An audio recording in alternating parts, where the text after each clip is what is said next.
Hello बच्चों। तो क्या हालचाल है? सब बढ़िया है? ठीक ठाक। आज हम देखेंगे ग्रेविटेशन का लेक्चर नंबर फर्स्ट, और वो होगा केप्लर्स लॉ। केप्लर ने प्लेनेटरी मोशन से संबंधित 3 लॉ दिए थे जो काफ़ी इम्पोर्टेंट होते हैं। और फर्स्ट लॉ कहता है कि हमारे जितने भी प्लेनेट होते हैं वो इलिप्टिकल ऑर्बिट में रिवॉल्व करते हैं, और सन हमारा जो ऑर्बिट है उसके फोकस पर होता है। सेकेंड लॉ कहता है कि areal velocity of planet is constant. इसको हम इस तरह से भी कह सकते हैं कि line joining of planet and sun sweeps equal area in equal time में इक्वल एरिया स्वीप करता है, पार करता है। थर्ड लॉ कहता है टाइम टाइम पीरियड का स्क्वायर, यानी square of time period of planet is directly proportional to cube of semi major axis. ये हमारे थर्ड लॉ है। तो तीनों लॉ को हम वन बाई वन करके देखते हैं। फर्स्ट लॉ हमारा क्या कहता है? फर्स्ट लॉ कहता है कि पहले लॉ पर हम चलते हैं। तो फर्स्ट फर्स्ट लॉ देखते हैं, और फर्स्ट लॉ कहता है all the planet all the planet planet planets revolve around sun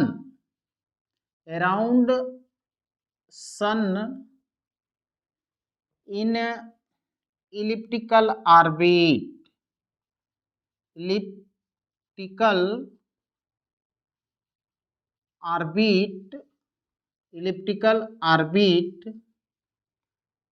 with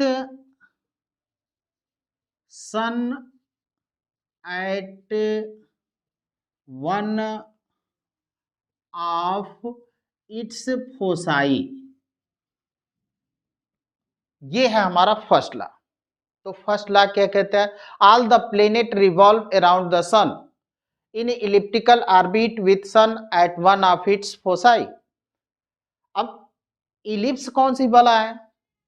तो इस बला को देखते हैं कि इलिप्स क्या होता है। इलिप्स एक्चुअल में अंडे शेप का होता है। अंडे का फंडा क्या है वो हम लोग देखते हैं। तो ये है हमारा इलिप्स।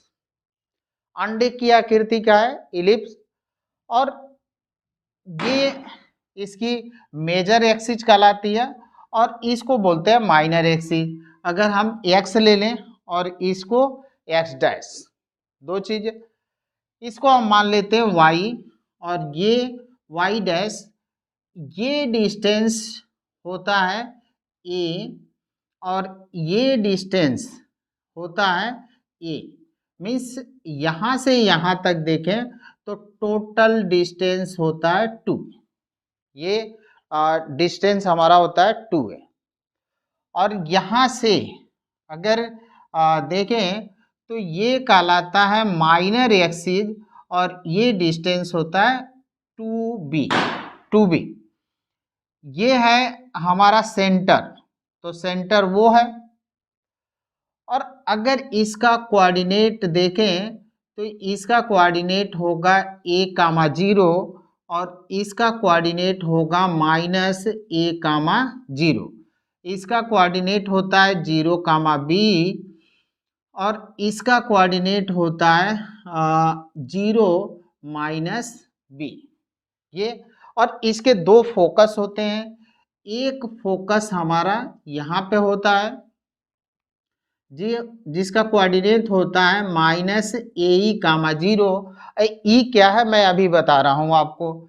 एक फोकस ये हो गया, दूसरा फोकस हमारा यहाँ पे होता है, और इसका कोऑर्डिनेट ये, इसको हम 2 कर देते हैं, इसको 1, और इसका कोऑर्डिनेट होता है a,0। ये दो कोऑर्डिनेट है इलिप्स के। फोकस, दो फोकस हैं F1 और F2, AE कामा 0। अगर हम इलिप्स का इक्वेशन देखें तो इलिप्स का इक्वेशन होता है X square upon A square plus Y square upon B square equal to 1। ये इलिप्स का इक्वेशन है। और जो ई है, ई हमारा, उसको बोलते हैं इसेंट्रिसिटी। इसेंट्रिसिटी, और इसेंट्रिसिटी का मतलब है कि इलिप्स हमारा कितना फ्लैट है, चपटा है, कितना चपटा है, इस तरह से। तो उसके फ्लैट होने का मीनिंग दर्शाता है हमारा इलिप्स। अब देखिए कि अगर आप इलिप्स को बनाना चाहते हैं तो पहला काम करें कि आप एक लाइन खींच लें। लाइन खींचने के बाद से यहाँ पे और इस जगह पर दो पिन क्या करते हैं, गाड़ दें, धंसा दें।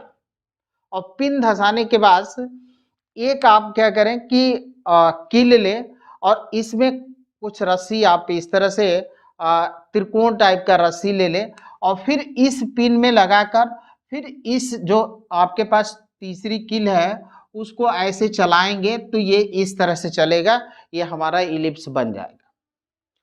अब ये कि इसका इक्वेशन है। और जो ई को बोलते हैं वो इसेंट्रिसिटी कहलाता है। इसेंट्रिसिटी और ए और बी में रिलेशन होता है B square equal to A square और 1 माइनस ई स्क्वायर, ये होता है। या ई इक्वल टू होता है under root 1 minus B square by A square. ये है हमारा इसेंट्रिक। तो इलिप्स है तो फर्स्ट लॉ तो ये कह दिया कि जितने भी हमारे प्लेनेट है वो सन के अराउंड इलिप्टिकल ऑर्बिट में रिवॉल्व करते हैं और सन जो होता है कि इलिप्स के एक फोकस पर, यानी ऑर्बिट के एक फोकस पर, इलिप्स के एक फोकस पर होता है। ये इलिप्स था। अब सेकेंड लॉ पर आते हैं। सेकेंड लॉ काफी इंपॉर्टेंट है तो इसको हम लोग देखते हैं। सेकेंड लॉ क्या होता है, आप इसको नोट कर लें, नोट कर लें। ओके ओके, नोट कर लिया, स्क्रीनशॉट भी ले सकते हैं, तो आधुनिक टेक्नोलॉजी है। अब हम लोग आएंगे केप्लर्स के दूसरे लॉ पर। तो दूसरा लॉ क्या कहता है वो हम लोग देखते हैं। तो सेकेंड लॉ ये कहता है कि line joining of sun and planet, line joining of sun and planet sweeps equal area in equal time or aerial velocity of ellipse, aerial velocity of planet is constant। तो ये second law है हमारा, second law. और second law कहता है the line joining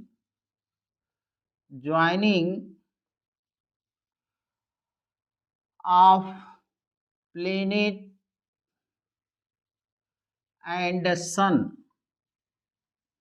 and sun sweep equal area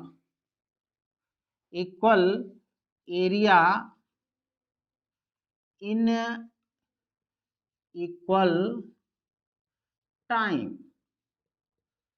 इसी को हम लोग दूसरे रूप में भी लिख सकते हैं। दूसरा कह दें कि areal velocity of planet is constant. Areal velocity of planet is constant. काफी इंपॉर्टेंट लॉ है, इसको बोला जाता है law of area. Law of area ये सेकेंड लॉ कहलाता है, law of area. First law कहलाता है लॉ ऑफ ऑर्बिट्स और थर्ड लॉ को कहते हैं लॉ ऑफ पीरियड्स।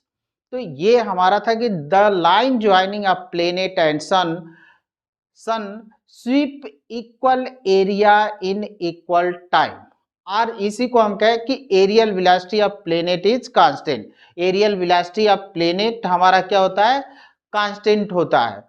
अब कांस्टेंट होगा तो इसको हम प्रूफ भी करेंगे, लेकिन इसका मीनिंग समझ लेते हैं कि ये कह क्या रहा है, line joining of planet and sun, इसका मतलब क्या है। और उसके बाद स्वीप इक्वल एरिया वो देख लेते हैं। तो यहाँ पे हमारे पास ये है इलिप्स, और यहाँ पे सपोज कर लेते हैं कि हमारे सूर्य देवता हैं इस जगह पर, और इस जगह पर यहाँ से प्लेनेट है पी पॉइंट पर, और डेल्टा टी टाइम में ये पहुंच गया कहाँ पे, क्यू पॉइंट पर।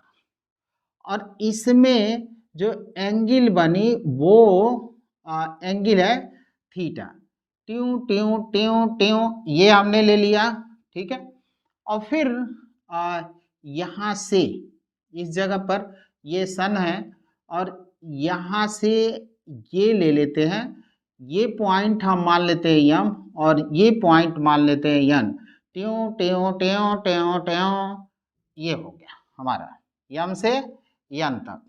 अब देखें कि अब ये कहता है ये डेल्टा टी टाइम में पी से क्यू, मतलब प्लेनेट जो इसका रेडियस वेक्टर है आर, वो कितना एरिया पार किया।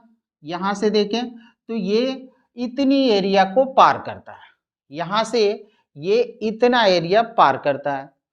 उतने ही टाइम में यम से यन यानी डेल्टा टी टाइम में इस एरिया को स्वीप करेगा, इस एरिया को इस तरह से पार कर रहा है। अगर हम एक और ले लेते हैं, एक और ले ले, और यहाँ से यहाँ तक ट्यों ट्यों ट्यों ट्यों ट्यों ये हो गया। अब मान लेते हैं यहाँ से ये हम ले लेते हैं आर एम एन ओ और पी, ओ पी तो ले चुके हैं, कुछ भी ले लेते हैं ओ टी, ये ले लिया।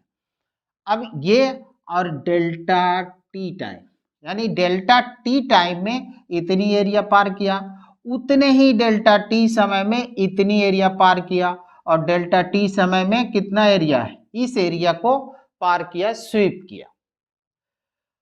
अगर हम कहें कि इसकी एरिया A1, इसका एरिया E2 और इसका एरिया A3, तो अकॉर्डिंग टू सेकेंड लॉ हम लिख सकते हैं A1 by T1 areal velocity हो गया, A2 by T2 equal to A3 by T3, ये एक रिजल्ट मिल जाएगा। आगे हम लोग इस लॉ को प्रूफ भी करते हैं। तो प्रूफ करने के लिए अब इसका मीनिंग भी कुछ और होता है कि जब हमारा प्लेनेट एरियल वेलोसिटी कांस्टेंट का मतलब होता है कि जब प्लेनेट क्लोसेस्ट होता है, सूर्य के पास होता है, तो उसकी स्पीड अधिक होती है, और जब फार्थेस्ट होता है, अधिक दूरी पर होता है, तो उस कंडीशन पर उसकी वेलोसिटी जो होती है कम होती है। ये इसका मतलब हुआ। अब हम इसका प्रूफ देखते हैं, प्रूफ कर लेते हैं हम लोग कि areal velocity of planet is constant, इसको हम प्रूफ करते हैं। तो आगे देखते हैं, आइए। थोड़ा सा ये लंबा है, तो प्रूफ इसका हम लोग देख लेते हैं। देखें, अब हमारे पास ये है इलिप्टिकल ऑर्बिट, और यहाँ पे सपोज कर लेते हैं सन, और ये है पी पॉइंट, और इसको हम लोग ले लेते हैं क्यू पॉइंट, ट्यों ट्यों ट्यों ट्यों, और ये हो गया हमारा डेल्टा थीटा, ये ले लेते हैं डेल्टा टी टाइम, और ये ले लिया ट्यों ट्यों ट्यों यम और ये हो गया n, ये चीज, और ये टाइम हमारा डेल्टा टी। तो लॉ ने क्या कहा कि area of S P Q equal to area of S M N. इसमें हमने क्या किया, डेल्टा टी को डिवाइड कर दें तो ये हमको मिल जाएगा एरियल वेलोसिटी। अब हम फाइंड करते हैं area of S P Q. तो area of S P Q, अब एक्चुअल में ये देखें तो है तो ये ट्रायंगल साइड का, एक ट्रायंगल बन रहा है। अब कहेंगे कि ट्रायंगल कैसे, यहाँ पे तो कर्व है। एक्चुअल में जो होता है कि जब हम बड़े स्पेस की बात करते हैं तो ये जो हमारा दिख रहा है वो एक्चुअल में कैसा दिखेगा, स्ट्रेट दिखेगा, क्योंकि छोटा तो है नहीं। अरे गोल गोल बड़ा लंबा प्लेनेट जो होता है सन के चारों हजारों लाखों किलोमीटर में होता है, तो उसका कर्व कैसा लगेगा, अगर छोटा सा भाग लेंगे तो वो सीधा स्ट्रेट ही दिखेगा हमको। तो यहाँ से ये वाला स्ट्रेट दिखेगा। तो अगर इसको हम एक ट्रायंगल मान लें तो ट्रायंगल लिख लेंगे, और एरिया जो होती है ट्रायंगल की 1/2 बेस इंटू हाइट। तो बेस को हम एस पी ले लेते हैं, ये लगभग अप्रॉक्सीमेटली की बात कर रहे हैं, इंटू पी क्यू। ऐसे ही किताबों में मिलता है लिख का। अब ये इसलिए ले लिए कि इसको कर्व है, तो ये एक्चुअल में कर्व, लेकिन अब कर्व टाइप का है, लेकिन इतना लंबा होगा कि वो हमको कैसा दिखेगा, स्ट्रेट दिखेगा। तो स्ट्रेट देखने के कारण उसको हम ट्रायंगल मान लेते हैं। अब आप देखें तो ये चीजें हमारा इतना हो गया, ये है हमारा डेल्टा थीटा। अब यहाँ से पी क्यू हमको फाइंड करना है। तो ये अगर एंगल है तो एंगल इक्वल टू इतना मालूम है कि आर्क अपॉन कितना होता है, रेडियस, और ये आर ले लेते हैं।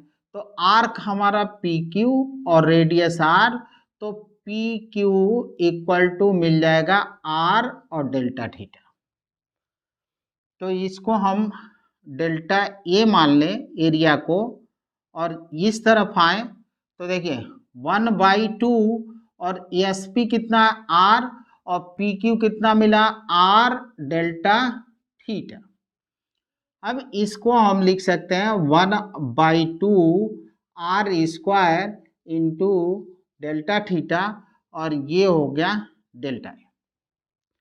अब बोथ साइड में हम डेल्टा टी को डिवाइड कर देते हैं।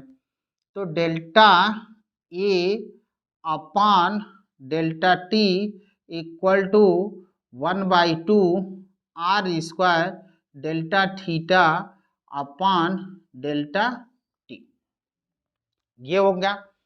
अगर ये कंडीशन लग जाए कि if delta T tends to zero, यानी डेल्टा टी अप्रोच करे जीरो को, जीरो ना हो अप्रोच करे, तो इसी को हम लोग लिमिट वाले कॉन्सेप्ट में हम लोगों ने देखा था। इसको हम क्या लिख सकते हैं, D A upon D T, और इसको लिख सकते हैं D theta upon D T. तो यहाँ से हम लिख सकते हैं, यहाँ पे इसको sorry D A upon D T equal to 1/2 R square और D theta upon D T.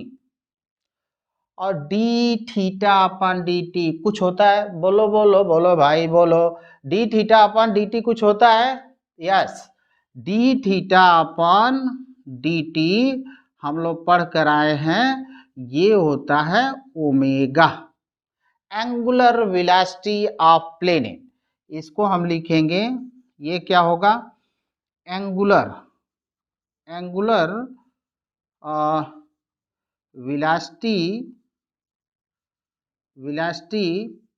Of planet, ये एंगुलर वेलोसिटी ऑफ प्लेनेट होगा, एंगुलर वेलोसिटी ऑफ प्लेनेट। तो यहाँ से हम लिख सकते हैं D A upon D T equal to 1/2 R square omega, ये हमको मिला। इसको हम नाम देते हैं रिलेशन फर्स्ट, ये हमने नाम दिया रिलेशन फर्स्ट। अब रिलेशन फर्स्ट, अब यहां से आगे चलें कि आर स्क्वायर ओमेगा एक्चुअल में है क्या, वो हम लोग देखेंगे। तो आर स्क्वायर ओमेगा को जब हम लोग देखेंगे तो फिर ये कितना निकल कर आता है वो कैलकुलेट करें। हमको ये दिखलाना है कि ये वाला जो टर्म्स है वो क्या है, ये तो एरियल वेलोसिटी ऑफ प्लेनेट हो गया, D A upon D T aerial velocity of planet हो गया। हमको सिर्फ ये दिखला देना है कि ये हमारा कांस्टेंट है, और जब ये कांस्टेंट हो गया तो यही तो ला था कि areal velocity of planet is constant, तो कांस्टेंट हमको दिखलाना था। और यही चीज कि इसका मतलब ये हुआ कि line joining of sun and planet sweeps equal area in equal time, यानी यहां से यहां तक जितनी एरिया डेल्टा टी टाइम में पार किया उतनी एरिया यहां से यहां तक पार करेगा, बस हमको यही शो करना है। तो इजीली हम लोग प्रूव कर सकते हैं यहां से। देखें कि अब ले लेते हैं angular momentum, angular momentum of planet, तो ये चीज हम लेते हैं यहां से। अब आप देखें इसको कि angular momentum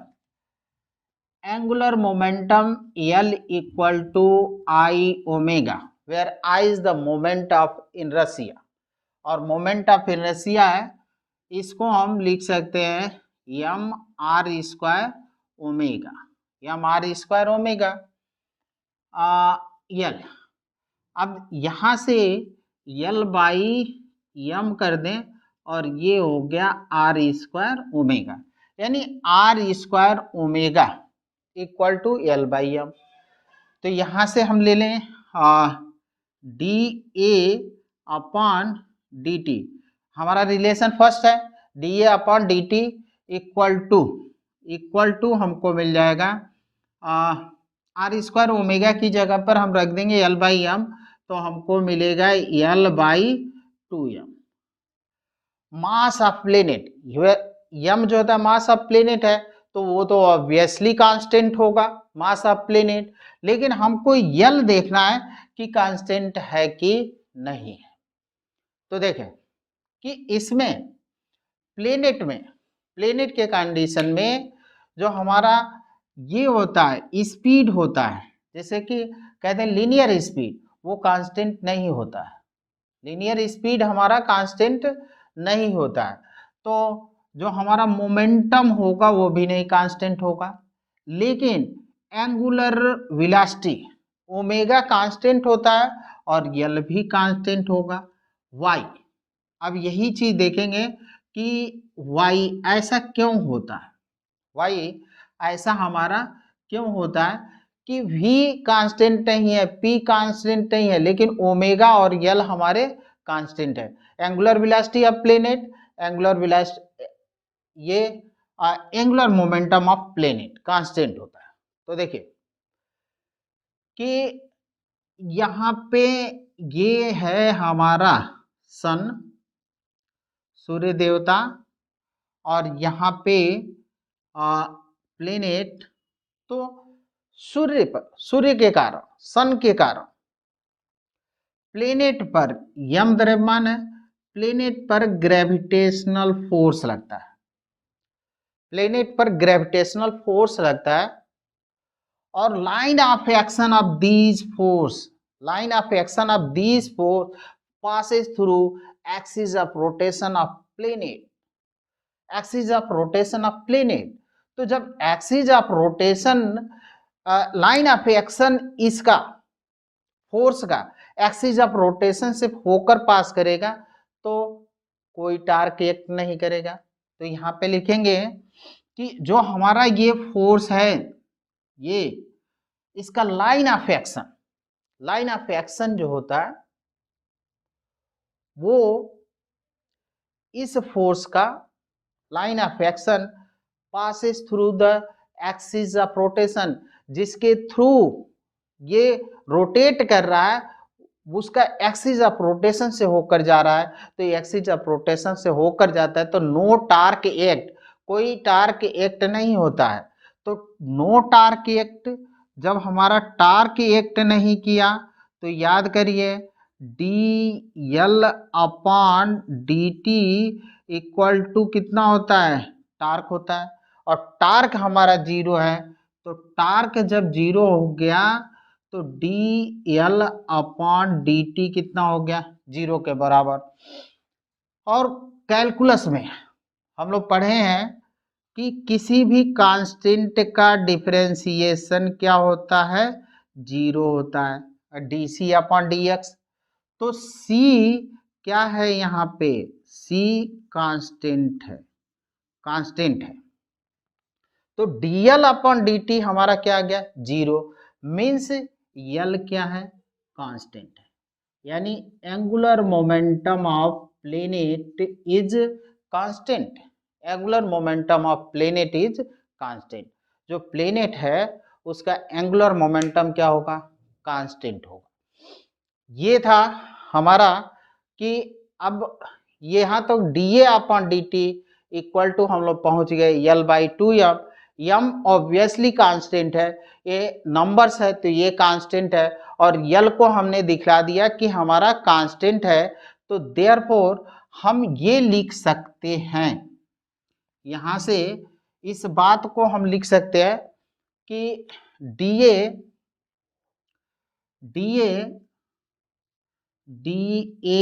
upon dt equal to L upon 2m equal to होगा कांस्टेंट। ये हमको मिल जाएगा कांस्टेंट। ओके, तो ये कांस्टेंट हो गया। यही चीज हमको शो करना था कि areal velocity of planet is constant, ये हमको शो करना था। तो ये हम लोगों ने शो कर दिया कि areal velocity of planet is constant. यही जब आप कॉलेज लेवल पर जाएंगे तो थोड़ा सा इसका डेरिवेशन और भी टिपिकल हो जाता है, फर्स्ट लॉ का भी डेरिवेशन आता है। लेकिन ये जो होता है कि फर्स्ट लॉ का डेरिवेशन इस लेवल पर नहीं देखते हैं हम लोग, सेकेंड लॉ का डेरिवेशन था, थर्ड लॉ का भी डेरिवेशन हम लोग देख लेंगे। अब कुछ इसमें और एक्स्ट्रा नॉलेज लेते हैं। अभी हमने कहा आपसे कि v कांस्टेंट नहीं होता, यानी वेलोसिटी कांस्टेंट नहीं होती, स्पीड कांस्टेंट नहीं होता है। Speed of planet is not constant, therefore linear momentum of planet is not constant. तो लीनियर मोमेंटम भी कांस्टेंट नहीं होगा। एंगुलर मोमेंटम हमारा कांस्टेंट होता है, और ये एंगुलर वेलोसिटी कांस्टेंट होती है, और एंगुलर मोमेंटम भी हमारा कांस्टेंट होता है। वाई वो रीजन मैंने बता दिया, रीजन ये था हमारा कि यहाँ से द लाइन ज्वाइनिंग, देखें कि सूर्य पर क्या हुआ कि सूर्य के ग्रेविटेशनल पुल के कारण प्लेनेट पर फोर्स एक्ट किया, और फोर्स का डायरेक्शन किधर है, सन के तरफ। तो फोर्स का डायरेक्शन सन के तरफ, और line of action of this force is passes through axis of rotation of planet. तो जो प्लेनेट है उसके एक्सिस ऑफ रोटेशन से पास हो रही है, तो एक्सिस ऑफ रोटेशन से पास होगी तो नो टार्क एक्ट, कोई टार्क नहीं एक्ट होगा। और जब टार्क नहीं एक्ट होगा तो हमारा एंगुलर मोमेंटम क्या होगा, कांस्टेंट होगा। और एंगुलर मोमेंटम कांस्टेंट होने का मतलब ये हो गया aerial velocity of planet is constant. ये था हमारा। अब थोड़ा सा कुछ इसमें और डिटेल भी चलते हैं कि हम लोग दो जगहों पर वेलोसिटी को कैसे कैलकुलेट करेंगे। तो इरेज करते हैं, आप लिख लें। ओके, लिख लिया, ओके। तो आइए आगे भी हम लोग देखते हैं। हाँ, ये था हम लोगों का इतना। अब हम लोगों का है क्या कहते हैं ये चीजें।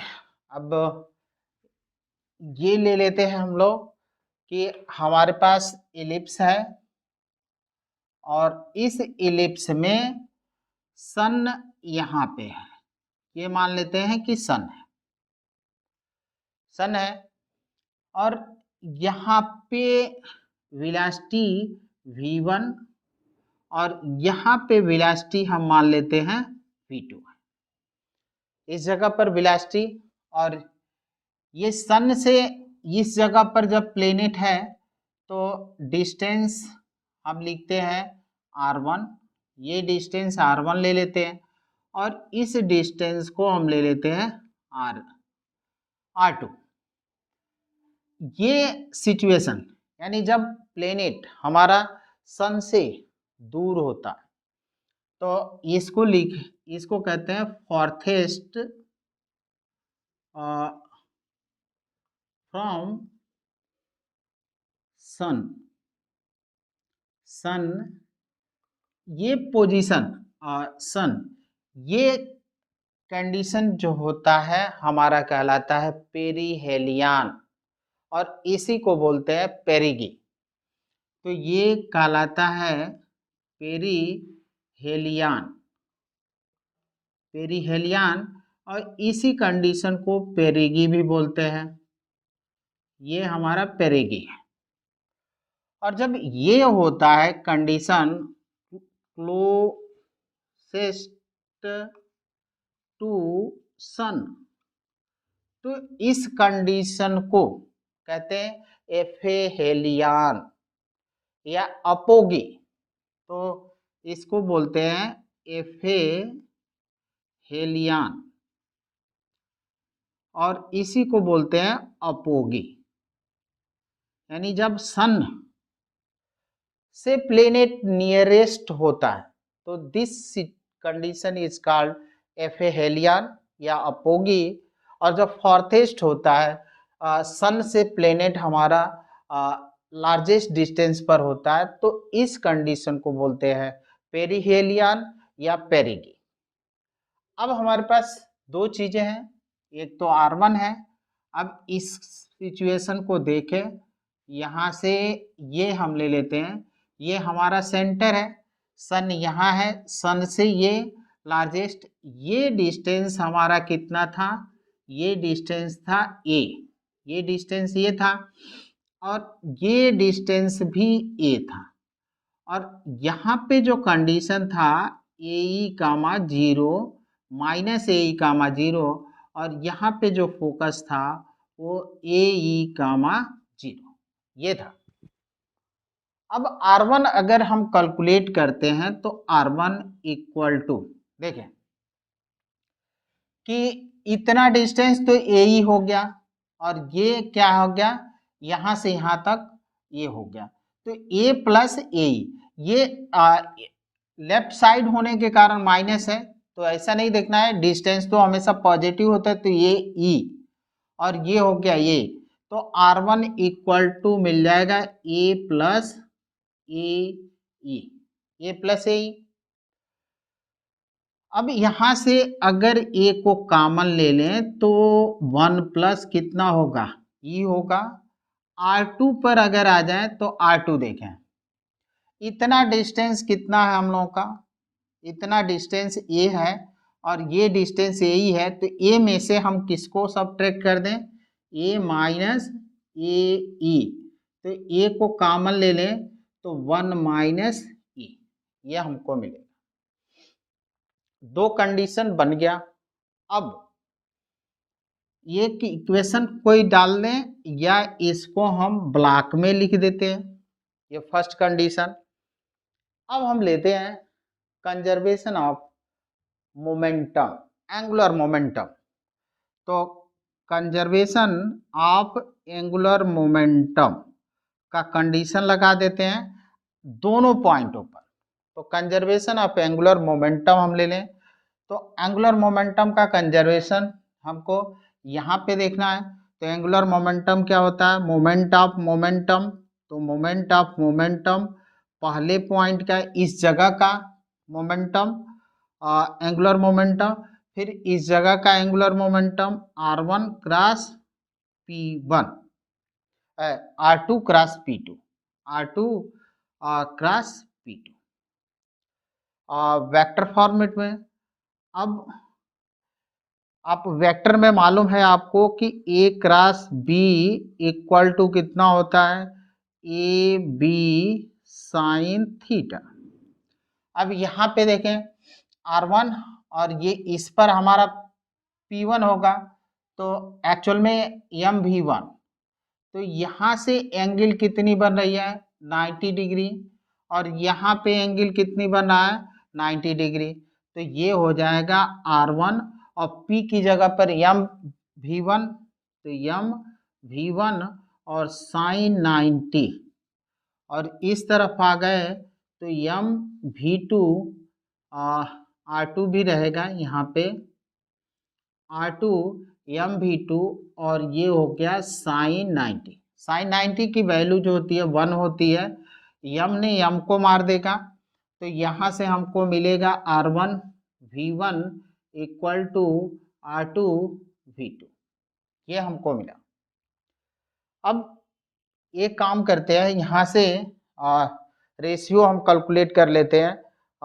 ये v2 को इसके नीचे ले आए, तो ये हो गया v1 और by v2 equal to r2 by r1। और देखें कि इस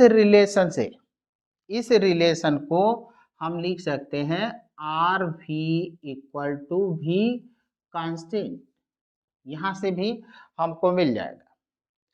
अब इसका भी मीनिंग हो गया, और मीनिंग क्या हुआ कि देखें डिस्टेंस ज्यादा वेलोसिटी कम, यानी अगर हमारा प्लेनेट फॉर सन से जितना दूर होगा उसकी स्पीड क्या होगी उतनी ही कम होगी, यानी आर बढ़ेगा तो वी घटेगा, क्योंकि आर और वी का मल्टीपल्स क्या है, इसका गुणन जो होता है कांस्टेंट है, तो एक बढ़ेगा तो दूसरा क्या होगा घटेगा। इसको हम ऐसे भी लिख सकते हैं कि v directly proportional to 1/r, इस तरह से भी लिख सकते हैं, यानी r बढ़ा तो v घटा, r घटा तो v बढ़ा। तो इससे ये भी पता चल रहा है कि जब हमारा प्लेनेट किससे सन से दूर हो, सन से फॉरटेस्ट हो, तो उसकी स्पीड मिनिमम होती है, और जब वो सन के पास होता है, सन के, ये सन है, यहाँ पे अगर प्लेनेट है तो उसकी स्पीड अधिक होती है, यानी closest to sun speed is more, farthest from the sun speed is less, speed हमारा लेस हो जाए, इससे ये भी मिल रहा है। अब R2 की वैल्यू आप देखें, यहाँ से तो V1 और ये हमने निकाल लिया V2, और ये चीज R2 बाई R1, तो R2 बाई R1, R2 कितना है ये 1 माइनस ई अपान, यहाँ से देखें ए और ये है 1 प्लस ई, ये ने ए को मार दिया, तो हमको मिल जाएगा V1 upon VT 1 minus E upon 1 plus E, ये मिलेगा हमको। तो V1 upon V2 equal to 1 minus E upon 1 plus E. अब एक कंडीशन और हम लोग लगाएंगे, और तब इस V1 को कैलकुलेट कर लेंगे और इस V2 को कैलकुलेट कर लेंगे कि V1 हमारा कितना होगा, V2 हमारा कितना होगा। तो चलिए हम कंजर्वेशन ऑफ एनर्जी लगा देते हैं। तो according to conservation of energy, COE conservation of energy, CAM conservation of angular momentum, यहाँ पे एंगुलर मोमेंटम का है कंजर्वेशन ऑफ एंगुलर मोमेंटम, यहाँ कंजर्वेशन ऑफ एनर्जी, यानी यहाँ की एनर्जी और यहाँ की एनर्जी क्या होनी चाहिए, बराबर होनी चाहिए। तो हम ये लिखते हैं टोटल एनर्जी फर्स्ट पोजीशन की और टोटल एनर्जी सेकंड पोजीशन की। टोटल एनर्जी में kinetic energy plus potential energy equal to kinetic energy 2 plus potential energy 2, ये हमको मिला। अब यही बात हम क्या करते हैं, यहाँ से kinetic energy half M V1 का स्क्वायर इक्वल प्लस ले लेते हैं एक्चुअल में पोटेंशियल एनर्जी, चूंकि लेक्चर फर्स्ट है हमारा तो पोटेंशियल एनर्जी का अभी कॉन्सेप्ट आगे आएगा। तो यहाँ पे हम बता दें कि जो ग्रेविटेशनल पोटेंशियल एनर्जी हमारी होती है माइनस GM अपॉन R, इतनी होती है। तो अब m का मतलब, अब वहां पे ग्रेविटेशन अर्थ का निकालते हैं तो यहाँ पे E हो जाता है, ये मास जिस ऑब्जेक्ट का है वो है और ये डिस्टेंस है, तो यहाँ पे m की जगह पर यस आ जाएगा और ये मास ऑफ प्लेनेट हो जाएगा। तो मास ऑफ प्लेनेट को हम लोग m ले ही चुके हैं स्मॉल में, तो यहाँ पे हम लिखेंगे माइनस जी और ये मास ऑफ दी सन और स्मॉल और यहाँ पे R1 ले लेंगे। दूसरा काइनेटिक एनर्जी दूसरे पोजीशन की है तो mv2 स्क्वायर और माइनस GM अपॉन R2, ये हो गया।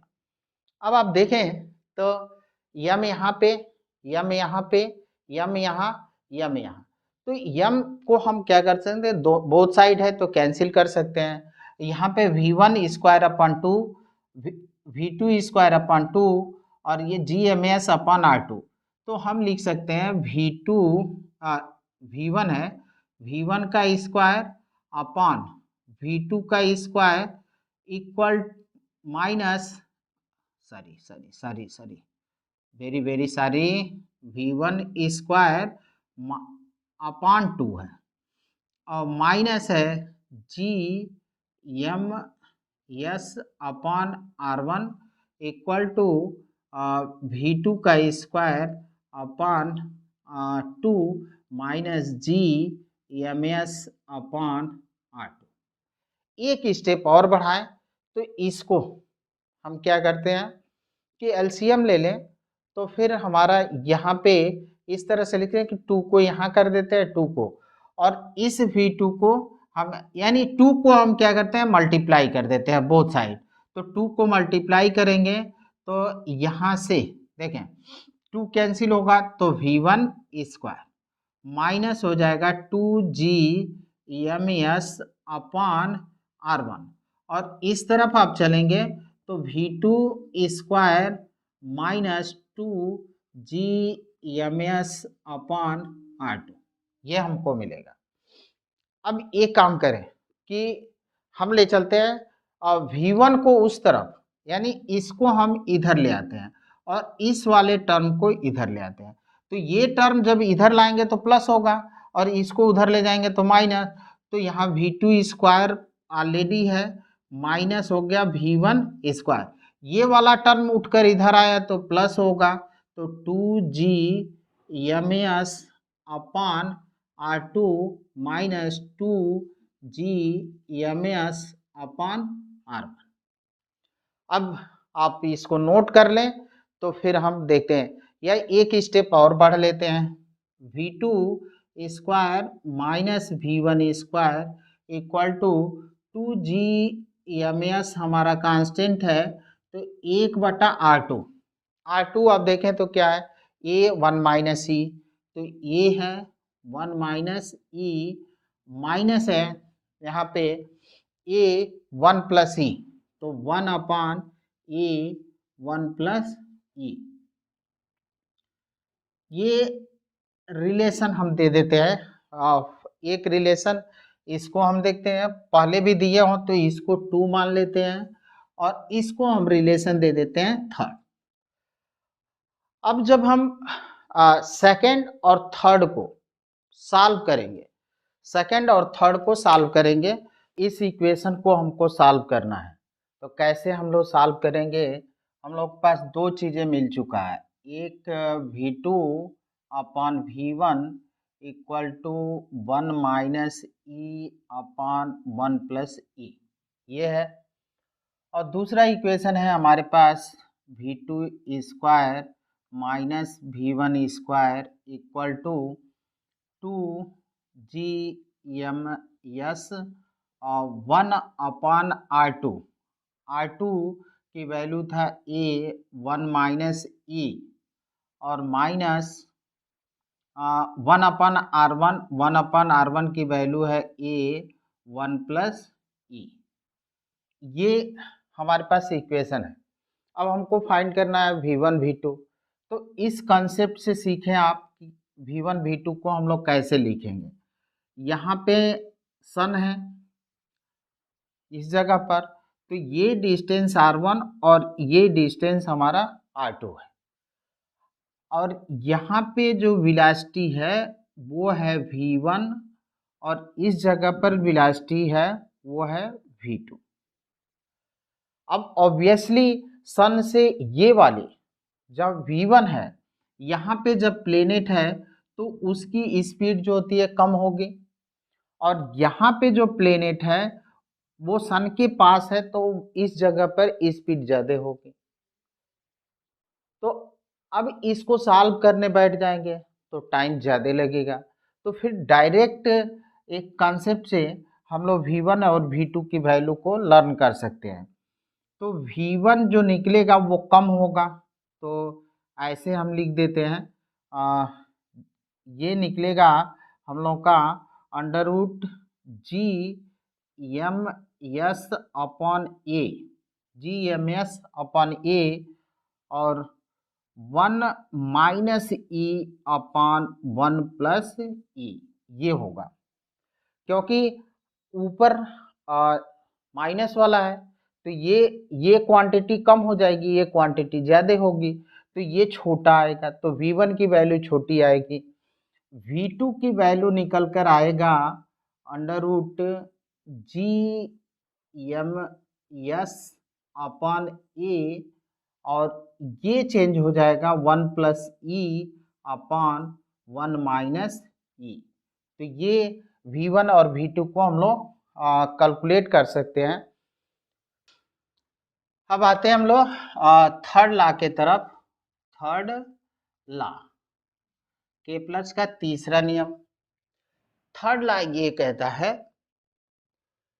कि square of time period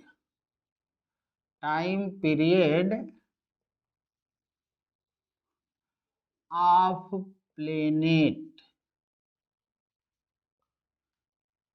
is cube of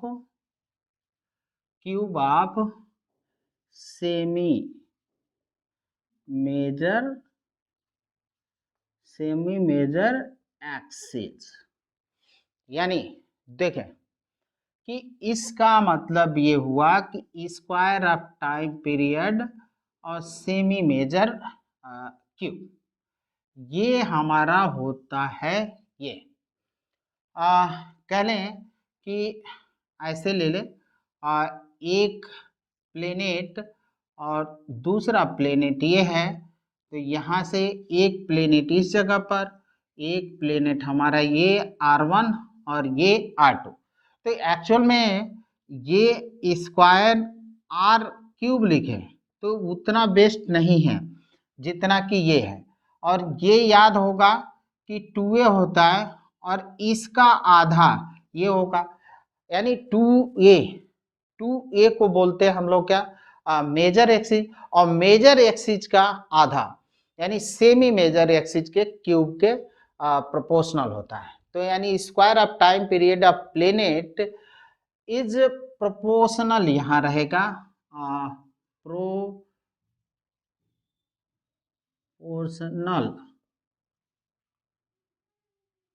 proportional to cube of semi major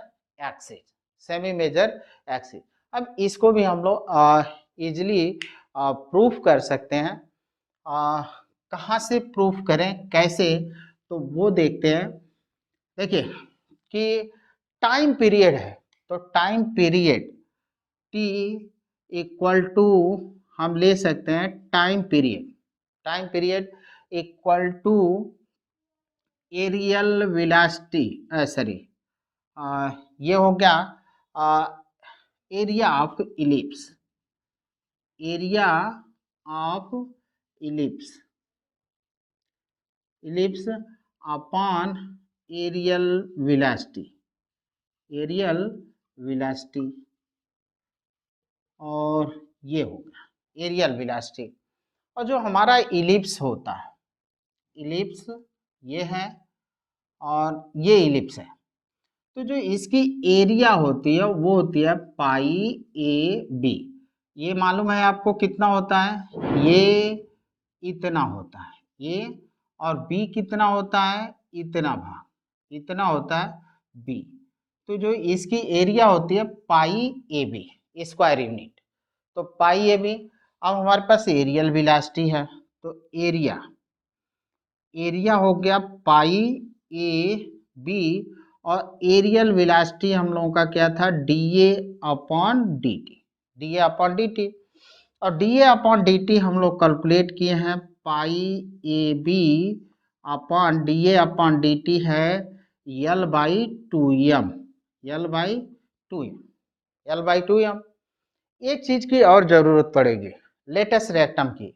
तो लेटस रेक्टम बता दें, एक फोकस यहाँ पे और दूसरा फोकस यहाँ पे, तो ये लाइन जो फोकस से पास हो रही है उसको बोलते हैं लेटस रेक्टम। और लेटस रेक्टम ऑफ इलिप्स होता है 2b स्क्वायर अपॉन ए। हमने लेक्चर के स्टार्टिंग में इलिप्स के बारे में डिस्कस किया था, वहाँ लेटस रेक्टम हमारा छूट गया था। तो लेटस रेक्टम होता है 2b स्क्वायर अपॉन ए, हमको यहाँ पे ज़रूरत थी इसलिए हमने ले लिया। अब ये वाला कहाँ चला गया, ऊपर, तो टाइम पीरियड हमको मिलेगा 2 पाई एम ए बी अपान हम लिख सकते हैं यल। अब इसका हमको तो स्क्वायर चाहिए टाइम का यहाँ पे, तो इसको हम कर देते हैं स्क्वायर। तो T square equal to 4 pi square M square A square B square upon है कैपिटल एल, ये हो गया। अब आप देखें कि इतना हमको मिला। अब हमको ए क्यूब चाहिए, तो हम क्या करते हैं, एक और तरकीब लगाते हैं, जुगाड़, जो भारतीय जुगाड़ बोलता है, भारत में जुगाड़ से तो सारे काम हो जाते हैं। तो 4 पाई स्क्वायर और एम स्क्वायर। अब हमने यहाँ एक जुगाड़ लगाया, और जुगाड़ ये है कि हम इसको क्या करते हैं, ए का गुणा करते, ए को डिवाइड करते हैं, तो ए क्यूब हो गया, और यहाँ पे लिख दिया बी स्क्वायर अपॉन ए, और ये हो गया हमारा ए। अब बी स्क्वायर अपॉन ए देखें, सेमी लेटस रेक्टम, और ये होता है 2l के बराबर, तो ये यल हो जाएगा। तो हम लिख सकते हैं 4 पाई स्क्वायर एम स्क्वायर ए पावर क्यूब, और सेमी लेटस रेक्टम अपान हो गया यल, ये मिल जाएगा। अब देखें, ये ऑलरेडी कांस्टेंट है, mass of the planet constant होता है, लेटस रेक्टम ये भी कांस्टेंट, एंगुलर मोमेंटम प्लेनेट के कंडीशन में हम लोगों ने देखा कांस्टेंट है। तो ये सभी के सभी टर्म्स कांस्टेंट है, means T square directly proportional to cube of semi major axis. ये हमारा थर्ड लॉ था, प्रूफ हुआ। आई होप आपको समझ में आया होगा। अगर कोई क्यूरी हो तो आप कमेंट कर सकते हैं। धन्यवाद।